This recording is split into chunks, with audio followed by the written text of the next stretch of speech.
basketball and internationally, but by the time I put this video up, I'll probably have moved people around in some fashion. I don't think a lot of people understand how difficult it is to have your own unadulterated opinion on over 80 players. While this is probably my best board to date, things are still very much up for discussion, especially outside the top 10. As usual, we'll start off with a group of players who just missed the cut. I still like quite a few of these guys, including shooters like John Petty and Landers Nolley, and then players such as Herb Jones, Quincy Guerrier, TJD, and several international players like Ibou Badji, Ariel Hukporti, and Mario Nakic. Getting into the top 60, there have been several new entries into the board and quite a bit of movement throughout. Like before, I'll likely cut out a few of the descriptions of the players out just for time purposes, but you'll be able to see where everybody is ranked at the end of each group of 15 players, and of course at the end of the video. And if you have a question about a certain prospect, don't hesitate to ask in the comments down below. Let's go ahead and get into it. Starting off at number 60, we have Derek Alston Jr. out of Boise State. Like I mentioned before, the entire board is still up for discussion, but definitely towards the end, and this is a great spot to highlight some talented players like him. Alston is a wiry 6'9" guard who affects the game in a variety of ways. There's still a lot of room for him to improve physically and as a shooter off the dribble, but overall I think Alston is someone who should stick in draft conversations throughout the second round. Vrenz Baylenberg is one of the more under the radar prospects in the class. He's got a nice all-around skill set at 6'10", along with being a fluid athlete. He has pretty high upside and has performed consistently well in the Belgium League and in the Euro Cup. There's more to come from him in the future. Mojave King is the first of two Australians who made big moves on the board. He's been solid in the NBL so far and is someone that has promise on both ends at that 2-guard spot. He's certainly taken his lumps as an 18-year-old in professional basketball, but it's only right to let him show us his entire game. Marshall's Tavion Kinsey has had a terrific season so far. He's an athletic wing who puts his explosiveness on full display each time he goes out there. He's made steady improvements as a scorer and shooter over the years, and after being in consideration for a while, he's jumped into my top 60. Isaiah Livers is another new entrant to the board.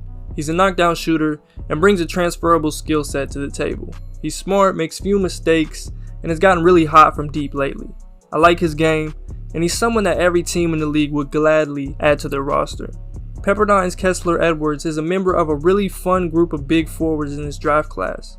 He's got good size, he's physical, shoots the 3 at a high clip, and defends multiple positions effectively.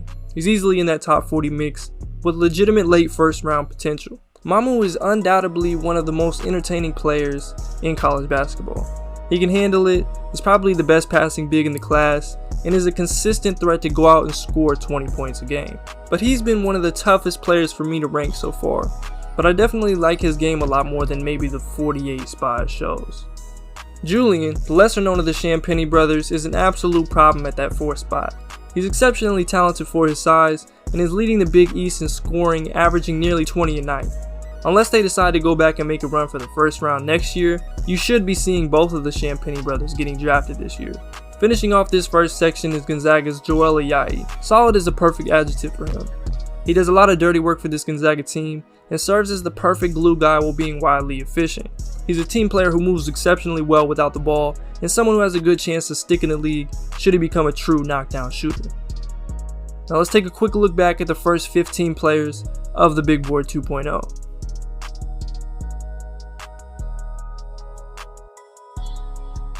Beginning this next section, we have Chris Duarte at 45. Duarte was on a tremendous roll until he came down with COVID. Hopefully he makes a quick recovery and then gets his game back up to that level he was on before. He's a two-way presence and a lethal shooter on the wing. Justin Champagny is a new high-riser addition to the board. He surely would have been mentioned in the last one, but I assumed his knee injury was a lot more severe than it turned out to be, but he was back giving Duke hell in no time. He's been a confident but streaky shooter from 3 for most of his college career, but he's been red hot lately. If he shows and proves that this is who he is, he'll knock on that first round door as a high energy versatile forward. Davion Mitchell has continually shown that he belongs in the league. He's been a huge part of why Baylor has been this good, and he's got a great skill set on both ends that'll make him a favorite to be selected fairly high in this year's draft. I'm more confident in DJ Stewart than I've been in the past. He's put together some really good performances, all while still trying to find his place on this Duke team. He has just one game with more than 15 shots, and that was the first where he gave Coppin State 24. I think there's still a lot to unlock with him, especially from a confidence standpoint. You look at what guys like Colin Sexton, Malik Beasley, and even Tyrese Maxey have done in the league, and like Stewart's potential to carve out a role in the NBA. There are moments where Isaiah Jackson looks like a lottery pick, and others where he looks like he doesn't know what's even going on out there. I do like his potential and think with more experience and development he can be a high impact player in the league. Jackson currently has the highest block rate in Kentucky history. Flaws and all, that is no ordinary feat. Terrence Shannon is a high energy athletic wing who has taken some big steps in his development this season and put himself among this group of potential first round prospects. While he's cooled off a bit as a shooter, the improvements he has made are real.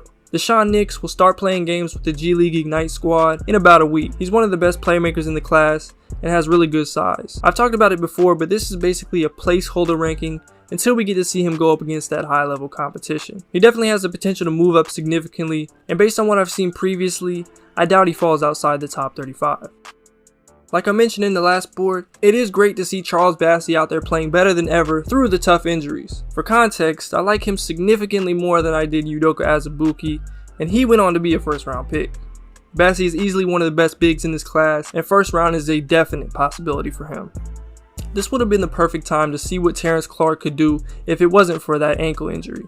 And being unavailable is probably the worst thing that could have happened, especially if there's nothing closer to a more traditional pre-draft process this year. He's someone who likely belongs in that 20s group, but until he gets to play again, I can't be too confident that he isn't just the remix of a Terrence Ferguson. Jeremiah Robinson Earl has struggled a bit lately, but I'm not too worried about it. He's not the guy I thought would knock on the door of the lottery, but he's still an effective, skilled forward with plenty of upside and potential to improve, especially defensively. Cam Thomas has fallen back to earth after a hot start to the season. The concerns about the rest of his game are obviously more glaring when he's not hitting shots at a high rate, but the shot selection hasn't improved either. In fact, it's gotten worse as he's struggled. I still think he's got really high potential as a scorer, but some of the head-scratching plays he makes and the amount of tough shots that he takes have me lower on him than I was previously. Here's a complete look at the 45 through 31 section. Something or somebody is probably going to bump a few of these guys out, but for the most part they've all got staying power in that early second round with potential to sneak into the first with time to compare, contrast, and further project what they bring.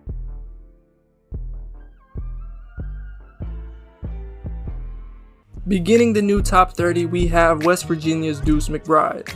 He's always brought it defensively, and since that second half explosion against Oklahoma State, he's really started to take off on offense. He's a good shot maker off the bounce and has one of the better turnaround or close shot games of any guard I've seen in the past few years. And there's lots of potential for him to still add to his offensive game. He's a smart and physical player and has consistently answered the previous questions myself and others had about him coming in. Ayo Dosunmu has more than proven that he's one of the best players in the country. He's impressed on a nearly nightly basis, and it's gotten him to be a potential first round pick. Dosunmu is solidified in this general area. I'm back all the way in on Bones Hyland once again. I can't remember if I said it in that first video or if I ended up cutting it out, but there are some really strange similarities in his game to Immanuel Quickley. He's an electric shot creator, moves well without the ball, he's a good defender, and he has what we like to call that dog in, which might be a prerequisite for a prospect to have if I was building a team. I really enjoy Marcus Bagley's game and think he'd put up a lot better numbers if he was surrounded by better playmakers. At 6'8", 215, he's in the conversation for best shooter in the class, and I think there's still so much potential for him to grow as a player offensively. He's a prospect that you might not see it with immediately, but the totality of what he's shown on both ends is enough to keep him in the 20s at minimum. Franz Wagner's versatility at 6'9" is a big part of what is going to keep him in the first round for me. He can shoot, he can pass, guard multiple positions, and on top of that, he knows his role and plays it well on a team with plenty of other talented players. After waiting all season long, BJ Boston has finally put a couple of good games together. It's been just enough to keep me intrigued, but not enough to regain that automatic lottery status he had prior to the year. Obviously the upside is there, but I think it's unfair to blame his play on Calipari or anything other than himself. He just hasn't hit shots or affected the game in enough ways to project him in the way we did previously. At some point, performance trumps the idea of a player, and I think that's where we are now. Tre Mann has at least 3 to 4 moments each game that are on par with some of the league's best guards. He stops on a dime with the best of them, and is a gifted shot creator when he gets going. He's one of my personal favorites in this class, and I think he's just scratching the surface of what type of player he can become. Greg Brown is a freak athlete with great potential on both ends. However, I think he might lack a certain level of feel and translatable skills that those ranked ahead of him have. The greatest example of this is the fact that he hasn't recorded a single assist in 11 straight games and has just one on the entire year. With all this being said, I'm still a fan of his upside and think he can become much better in the right situation. Baylor has been dominant this season, largely behind the play of junior guard Jared Butler. Butler excels in several facets of the game and has gotten extremely hot from deep as of late. He's proven himself to be a top 20 prospect and someone I'm super confident will be a contributor at the NBA level. David Johnson has become the player most thought he would after a few of those performances during his freshman year, especially that one against Duke. He went from being a guy defenses would be excited about shooting to someone you have to be aware of from all ranges in the span of a few months. He's a great defender who willingly guards multiple positions and one of the better playmakers in the class as well. Roko Prkačin is in the highest tier of international prospects. At 6'7", 6'8", Roko is versatile with the ability to do several things well on the court. He's also got a good feel for the game and excels off ball, especially as a cutter. He's a pretty good passer too. There's a lot going on, and I always like to keep my focus on the NBA. So as I get more into some of Roko's games from this season and prior seasons, I'll have a better grasp on him as a player. But from what I've seen, he's a top 15 to 20 caliber talent. Prior to the NBL starting up, I'd seen a few games from Josh Giddey and wasn't the biggest fan. But as you can see from the massive jump in his ranking, that has quickly changed. He's a 6'8" guard who can run the show and has much more scoring potential than I thought. There's still a lot of things to work on, but I was pleasantly surprised by his play in those few games that Adelaide has been in so far.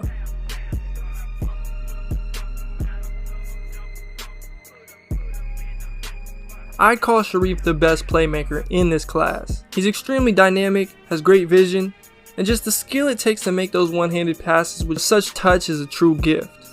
He's one of the most functionally strong players I've seen, and despite being small, he can hold his own defensively on the perimeter. There's a lot he needs to work on to complete his game offensively, most notably his three-point shooting in his in-between game. There are ample opportunities each game for floaters and pull-ups, but he's been insistent on making things difficult at the basket. A couple improvements to his offensive game and mindset, and I think he's an immediate impact guard. Josh Christopher is another one of those guys who can be really frustrating at times because in his best moments he looks like a definite lottery pick and others not at all. But he's basically been a pro for years at this point, and I know he'll be around the right people to improve all facets of his game, but specifically there as he is a scoring guard by nature. The first half of the top 30 is complete with Day'Ron Sharpe at 16. Sharpe has proven he's one of the better big men in this draft class. I want to be clear before I say this because I'm not comparing their games, but in the same way that Bam Adebayo had even more to offer and a little bit of untapped potential, I think Sharpe is the same. At his core, he's a big body, energy big man who's got soft touch around the basket and moves well defensively, but he's also a good passer and has potential as a shooter down the road. Take a look back at the section that I think is likely going to change the most over time. Kai Jones is one of the most unique prospects in the class. He's a tremendous athlete with that 4 or 5 spot who can shoot, handle it, and defend in multiple areas of the floor. I bet when everybody compiles their highlights at the end of the college basketball season, Kai Jones' tape will be one of, if not the most exciting. He regularly does things that will leave you shaking your head in amazement. Now he does do some boneheaded things from time to time, but the vast potential truly is there with him. We finally entered the top 15. I haven't changed my opinion much on Usman Garuba in a while. I just think what he brings defensively and as a passer at his age is worthy of a selection in that top 20 area. It's not always going to show up in the stat sheet, and he's still very much learning the game at one of the highest levels possible, but I think it'd be a mistake not to have him around here given the success of bigs with similar skill sets currently thriving in the league. Keon Johnson comes in at 13. I'm still a big fan of the upside he brings to the table. He's not polished by any means, but has still found a way to be effective, and is someone I'm confident will be a good defender at the next level. He doesn't lack in the energy department, and he routinely makes big plays. Another star Tennessee freshman comes in at number 12. The team struggled quite a bit while Jaden Springer was out. He has a noticeable impact on this team, and his play has put him closer to that top 10 conversation for me, with lots of potential to still move up. He's an elite athlete, and his ability to affect the game on both ends in multiple ways is special for a combo guard, in a player his size. I might sound like a broken record, but Corey Kispert is about as solid as it gets. We know what he brings to the table on both ends of the floor. He's consistent, got good size, he's a good athlete, and while he doesn't have the ceiling of maybe some of the other players ranked several spots down the board, he's got a high floor in a defined role. He's going to be perfect for one of those good teams who had a down year and end up in the back of the lottery. UConn's James Bouknight is out indefinitely after having elbow surgery. It's great for his long-term future, but selfishly it sucks that we won't get to see him play for a while, if at all, the rest of this season. He's a great two-guard prospect who has a lot of potential as a scorer and is better than advertised defensively. Florida State's Scottie Barnes is such a unique talent. He's got an infectious personality, and he's an obviously good defender and passer. There are concerns about his ability to make the defense work, as he doesn't currently have much to offer outside of being a good cutter and a good athlete. But he's a star glue guy who helps you win games, simply put. He's really just a 35% three-point shooter with good volume away from being a surefire contributor, and that's a risk I'm willing to take if I'm an organization. Ziaire Williams hasn't played in what feels like ages, and I'm still not 100% sure what the reasoning is on it. But you guys know what Ziaire brings to the table. He's a high risk for high reward type of prospect, sort of like a Cam Reddish was. He's got a ton of skills and was just getting things consistently on track, so hopefully he can come back in time to get his legs under him and perform well during that home stretch. Jalen Johnson's combination of size, athleticism, and skill will undoubtedly keep him among the best prospects in the class. That performance he put on against Pittsburgh was the Jalen Johnson everybody had been anticipating. From a projection standpoint, the outside shot is going to decide a lot for him as a player. If he can consistently hit mid-ranges and work towards becoming a consistent three-point shooter, it'll drastically open up his game and probably allow him to play more on the wing. Moses Moody has been streaky lately, but that doesn't really change how I feel about him as a prospect. He's a guy who has great potential on both ends of the floor, and through listening to some interviews and other research, he's a really high character guy who has a great work ethic and is even-keeled. I know that isn't necessarily a tangible skill or trait, but it makes me a lot more comfortable about his floor in the NBA than some of the others who might have more raw potential. Green and Kuminga are pretty much locked into that 4 and 5 spot for me right now. They start playing games in that G League bubble next week, so that should be both entertaining and tell us a lot about their development up until this point. There is a chance that their performance could put the both of them in that top 3 conversation. Jalen Suggs has been consistently great all season. You can't say enough good things about him. At this point, this Gonzaga team is so much better than the competition they play on a nightly basis that we don't even have a chance of learning something new about them. Like when you're beating teams by a minimum of 15 points and the opposition doesn't have someone that's really going to test them talent-wise, it's pretty much a wash. But the early season body of work was more than enough, and Suggs and company should shine in the tournament. Evan Mobley maintains his place as the number 2 prospect in the class. He showcased that he's a special talent all season long and consistently produced at a high level. Big men with his skill set and potential don't come around often, so it's safe to say whoever ends up with him in the draft will be awfully lucky, as he's a guy who would be the surefire number 1 pick in a lot of years. I honestly don't see anybody overtaking him at number 2. While he might not be on Cade's level as a prospect, I think he's a definite number 2. Cade Cunningham reigns supreme at that number 1 spot. We've talked about it enough at this point, and chances are you've seen Cade more than you've seen any other prospect. After missing a few games and actually volunteering to come off the bench, he put on a fantastic performance against Arkansas and showed once again why he is the number 1 player in this class. He's just amazing in late games. It's not in his nature, but if he wanted to, he could definitely pack it up and head out because he's going to be the number 1 pick in this draft. Here's a quick recap of the top 15 before we recap the whole thing.